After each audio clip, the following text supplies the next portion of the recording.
तो क्या तेजस्वी यादव का मुख्यमंत्री बनने का सपना अधूरा रह जाएगा? क्या तेजस्वी यादव का खेल तेज प्रताप यादव बिगाड़ देंगे? दर्शकों, तेजस्वी यादव के खिलाफ जिस तरीके से तेज प्रताप यादव ने जाल बिछाया है, उसमें फंसते हुए नजर आ रहे हैं। बता दें कि पहले तो तेज प्रताप यादव को पार्टी और परिवार से बेदखल कर दिया गया, लेकिन यह उम्मीद थी कि शायद तेज प्रताप यादव शांत बैठ जाएंगे और तेजस्वी यादव का रास्ता आसान हो जाएगा, लेकिन ऐसा हुआ नहीं। तेज प्रताप यादव ने पहले तो अपनी पार्टी बनाई, उसके बाद उस पार्टी से गठबंधन किया। जिस पार्टी ने पहले तेजस्वी यादव को ऑफर दिया था, हाथ मिलाने का आग्रह किया था, लेकिन तेजस्वी ने भाव नहीं दिया। उस पार्टी से गठबंधन कर रहे हैं जिसने 2020 के चुनाव में 5 सीटों पर जीत हासिल की थी। ये वही पार्टी है, वही नाम है। जी हां दर्शकों, आप सभी जानते हैं असदुद्दीन ओवैसी। ओवैसी और तेज प्रताप यादव का गठबंधन तेजस्वी यादव की नींद उड़ाने के लिए काफी है, क्योंकि सीमांचल के इलाकों में जिस तरीके से एआईएम का प्रभाव रहा है, असदुद्दीन ओवैसी का प्रभाव रहा है, ये किसी से छुपा नहीं है। और वहीं तेज प्रताप यादव लालू यादव के बेटे होने के नाते उनका एक अलग नाम है। कई बार वो मंत्री पद भी संभाल चुके हैं, राजनीति में लंबे समय से हैं। और ऐसे में इन दो बड़े चेहरों का एक होना क्या महागठबंधन का खेल बिगड़ने वाला है, और खास तौर पर तेजस्वी यादव का जो सीएम बनने का सपना है वो अधूरा रह जाएगा। क्योंकि एक तरफ चुनाव जीतने के लिए भारतीय जनता पार्टी छोटी से छोटी पार्टियों के साथ हाथ मिलाने को तैयार है, लेकिन असदुद्दीन ओवैसी ने ऑफर दिया तेजस्वी यादव को, लेकिन आरजेडी की तरफ से यह कहा गया कि आप चुनाव ही मत लड़िए, आप हैदराबाद में जाइए, बिहार में कोई जो है आपका कह सकते हैं जनाधार नहीं है।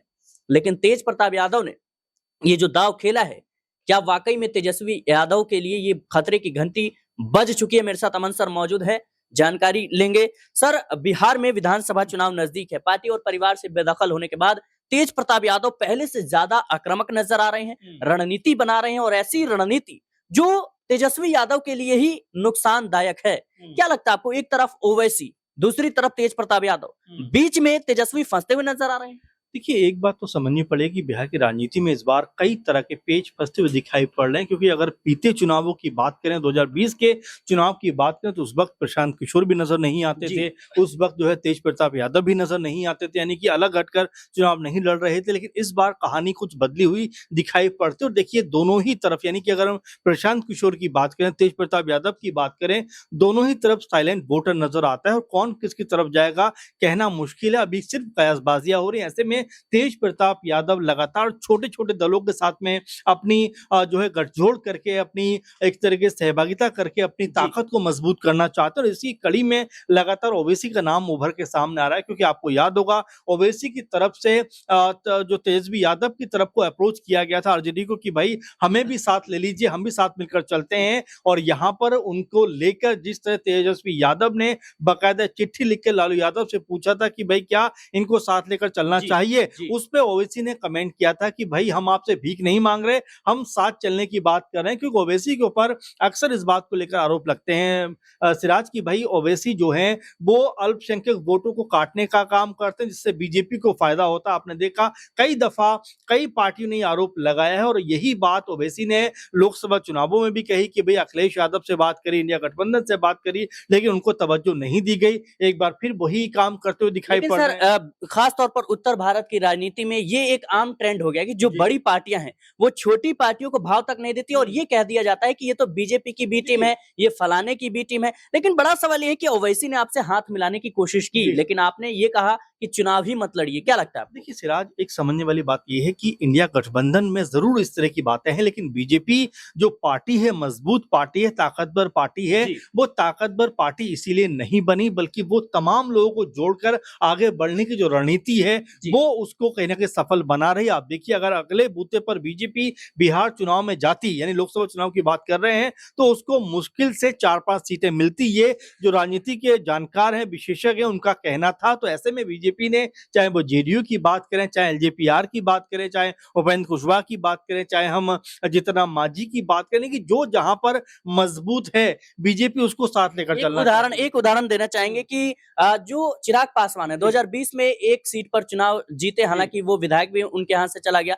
और इसके बावजूद देखा जाए तो 30 से 40 सीटों की बात चल रही है कि चिराग पासवान को दिया जा सकता है। इसके अलावा उपेंद्र कुशवाहा जो कहीं ना कहीं नीतीश कुमार के खिलाफ बगावत करके उन्होंने अपनी पार्टी बनाई आरएलएम, उनको भी सीटें देने की बात चल रही है, जीतन राम मांझी को भी सीटें देने की बात चल रही है। लेकिन दूसरी तरफ देखा जाए तो इंडिया गठबंधन में ये जो बड़ी-बड़ी पार्टियां हैं, इन छोटे दलों को भाव तक नहीं दे रही हैं। बिल्कुल, और इसमें हम देखें लगातार जो मुकेश सहनी भी बात करते रहे कि भाई उनको भी अच्छी खासी सीटें मिलनी चाहिए, उनका भी अभी कुछ पता नहीं कितनी सीटें मिलेंगी, नहीं मिलेंगी। तो जाहिर बात है कि अगर सबको लेकर आप चलना चाहते हैं तो आपकी ताकत कहीं न कहीं मजबूत होती हुई दिखाई पड़ेगी। और देखिए ओवैसी के बारे में अगर हम बात करें तो ओवैसी को छोटा कह सकते हैं दल मानना मेरे ख्याल में इंडिया गठबंधन की कहीं न कहीं मूर्खता हो सकती है, क्योंकि अगर आप देखेंगे 2020 के चुनाव में तो ऐसी जो 24-25 सीटें जो सीमांचल में कही जाती हैं, जो खासकर चाहे अररिया हो, पूर्णिया हो, किशनगंज हो, ये जो 4-5 जिले आते हैं, यहाँ पर 24-25 सीटें ऐसी हैं जो मुस्लिम प्रभाव की आती हैं और इन्हीं में 5 सीटों पर ओवैसी की पार्टी ने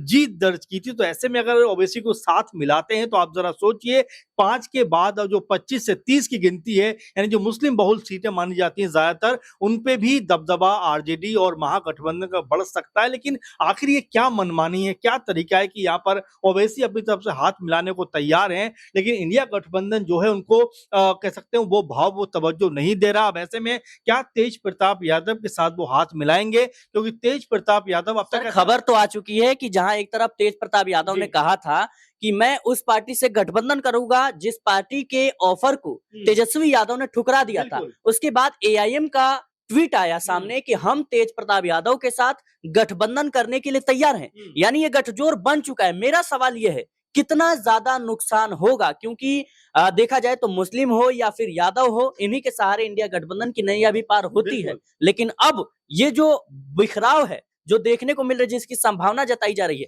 कितना नुकसान हो सकता है? बहुत नुकसान हो सकता है और जाहिर बात है कि देखिए एक-एक वोट बहुत मायने रखता है। आप जरा दिल्ली के चुनाव देखिए, महज 23-24 हजार वोटों का फासला रह गया, जहां पर बीजेपी सरकार में आ गई और आम आदमी पार्टी को सरकार से जाना पड़ा। आप हरियाणा चुनाव की बात करिए जहां पर 28 हजार वोटों की बात कर सकते हैं कि जहां बीजेपी इन 28 हजार वोटों के सारे सत्ता में आ गई, वहीं कांग्रेस पार्टी को सत्ता से दूर रहना पड़ा। तो देखिए एक-एक वोट जो होता है वो कीमती होता है। विधानसभा चुनाव की बात करें, लोकसभा चुनाव की बात करें, किसी भी चुनाव की बात करें, लेकिन यहाँ पर अगर रणनीति इस तरह की बनाई जाएगी जहां पर छोटे दल जो मजबूत होना चाहते हैं, आपके साथ चलना चाहते हैं, जिसमें हम चाहे ओवैसी की बात करें, आजाद की बात करें या तेज प्रताप यादव की बात करें, कि अगर देखिए उनका भी अपना अगर एक दल है तो अगर साथ वो चलना चाहते हैं तो साथ लेकर चलना चाहिए, क्योंकि यहाँ पर अगर वोट कटेंगे तो इसका फायदा जो है वो दूसरे दलों को होता हुआ दिखाई पड़ेगा। इसीलिए अब ये बड़ा सवाल बनकर उभर रहा है कि क्या अब बिहार के अंदर तेज प्रताप यादव, ओवैसी और क्या यहाँ पर चंद्रशेखर आजाद भी क्या हाथ मिलाते हुए दिखाई पड़ सकते हैं? क्योंकि चंद्रशेखर आजाद की बात करें, अपनी पार्टी को बड़ा करने के लिए हमने देखा हरियाणा में वो हाथ मिलाते हैं, राजस्थान में हाथ मिलाते हैं, उत्तर प्रदेश में भी हाथ मिलाना चाहते हैं, लेकिन वो अलग बात है कि अखिलेश यादव ने उनको दूर कर दिया। तो क्या अब बिहार में जाकर वो इसी गठजोड़ को करना चाहते हैं? क्योंकि यहाँ जो मैंने कहा कि देखिए एक-एक वोट बड़ा कीमती होता है और ये एक-एक वोट अगर महागठबंधन के हाथ से फिसला तो जो सरकार बनाने की उम्मीद वो देख रहे हैं, वो उम्मीद धराशायी होती हुई दिखाई पड़ेगी। बिल्कुल दर्शकों, जिस तरीके से इंडिया गठबंधन इस चुनाव की तैयारी कर रहा है, इसमें कोई दो राय नहीं है कि मजबूती दिखाई दे रही है।